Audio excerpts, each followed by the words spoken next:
gasoline torch. Hasn't been running I don't know how many years. I found it at a sale, $5. All right, these things are pretty simple. Just a couple of parts.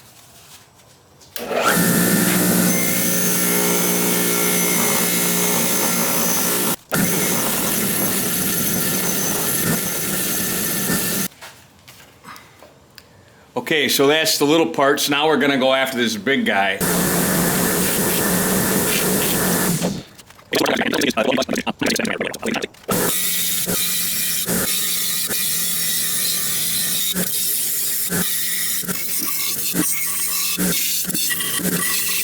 All right, so we got all the stuff back from us polishing it up. I cleaned it up a little bit. Okay, so I got her all lubed up. I'll get the lubricant. There's no time for lubricant. There's always time for lubricant. All right. I got her pulled out a little bit. Gonna need a.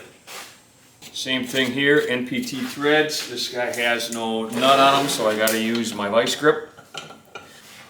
All right, looks like she's ready to go.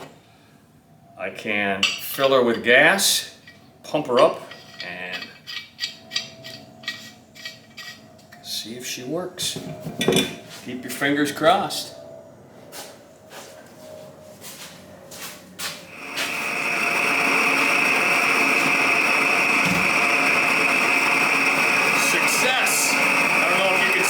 Maybe I'll hit the lights once, let's see if we can see it.